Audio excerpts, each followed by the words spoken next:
You know, I agree with what Solomon said.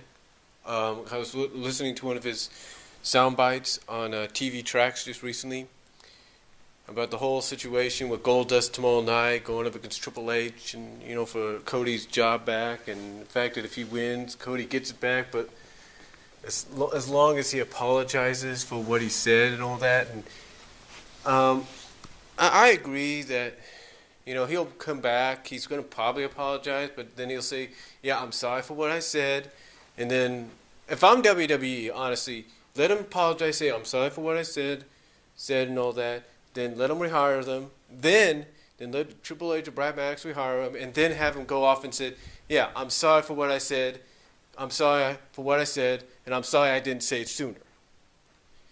Or something like that. Use that old cliche, because basically he would have his job back, but he'd basically say, "Yeah, I'm sorry I didn't say it sooner."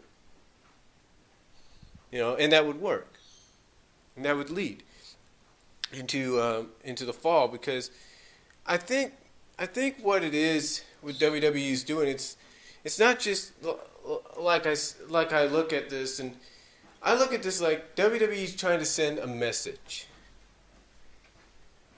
And that message is basically, hey, this is not the indie scene anymore. This is not the independents. You're here in WWE. You basically, when you come to this company, it's like starting your career over again. And I think that's the message they're trying to send. It's not along the lines of you say something, it's basically what it is they're sending a message of, hey, if you're an independent wrestler, you've either got two choices when you come here. You either A, adapt to the ways of the WWE, and basically act like your career is starting over, or two, just remain in developmental until you get it, or until you're released. That's pretty much what it is. It's WWE is sending the message that, hey, independent, this is not like, okay, we're cool with it. It's like WWE sending the message of, hey, indie wrestling is good, but when you come to WWE, no matter how long you've been on the independent circuit, it's like starting your career over. Now you might say, well, what does this got to do with Cody Rhodes? Well, Cody, of course, had to start somewhere. And I think he started in independence before he got called to WWE. We know that. We pretty much know that. But also, it's not just the storyline of, hey, when you're in the WWE, things are different. You got to know your place. And, hey, when you come from indie wrestling, it's like starting your career over again. I think also it's the fact that WWE is trying to send a message that, hey, yeah, guys like Daniel Bryan and Miz and Dolph and all these guys got the talent to be champions and all that, but they don't have the look. They don't have the it factor. They don't have that total package. In other words, they're not. Basically, what it is on one end is you got a group of guys facing off against the administration, corporation, whatever you want to call them, and these group of guys, they're good. They're good in the ring. They know what to do, but they don't have that one thing that would get them in favor. In other words, they're not. Storyline-wise, they're not butt kissers. They're not like, oh, yeah, I'll be like that, no problem. You need me to do this? Oh, pray, no problem. They're not like that. And I think that plays into the Cody Rhodes situation as well. He's not a butt kisser.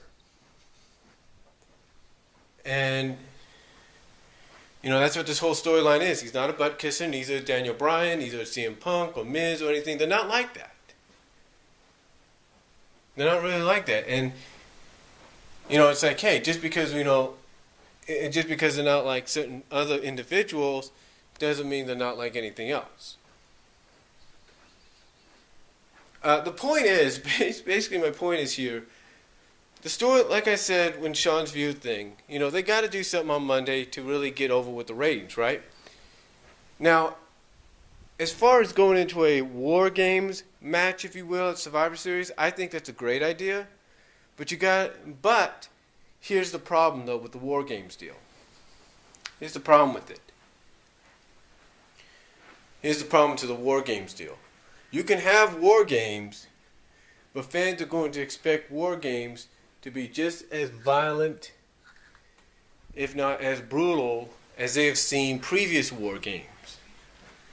That's what they're going to want. They're going to want War Games to be sort of like what they've seen before. And that's the problem. WWE can't really do that. I mean, they could do War Games. They could pull off the match. But the thing is, they got to be careful about how it's done. You know, they got to be careful, like, how they're going to, make it look brutal, but not brutal to the fact that it goes beyond their PG-13 limit. That's the problem. And again, I don't really have a problem with War Games. And I'm sure, and Triple H has pretty much said it's been a dream of his to do a War Games match. He would love for that to happen. But the problem is this.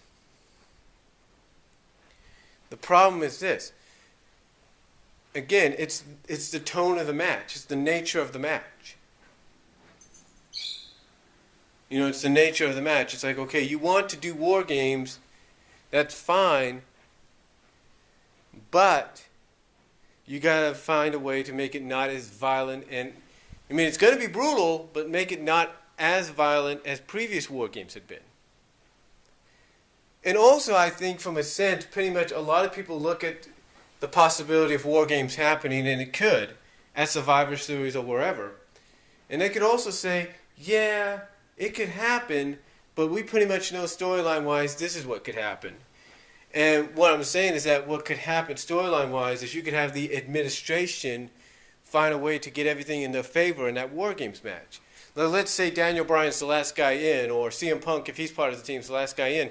They would shut the door, literally, on CM Punk, if you will, before he would even get in. Lock it from the inside, and basically start beating down on the opponents. And, that would get the team of the administration, whether it's Randy and Triple H and The Shield, over even more so as heels. But it would basically be showing, again, as some people have complained, Triple H's ego by trying to dominate and say, hey, look, I'm not known as the Cerebral Assassin for nothing. I'm not the King of Kings for nothing in WWE. This is why. And a lot of fans ain't going to like that.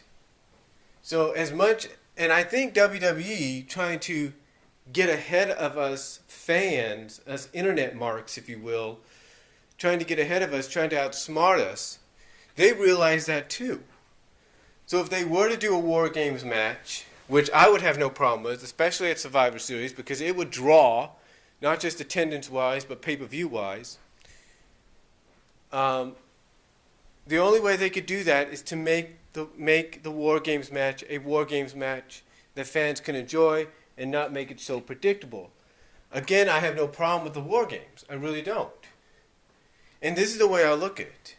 On one side, you can have Daniel Bryan. You can have Cody Rhodes. You can have Big Show.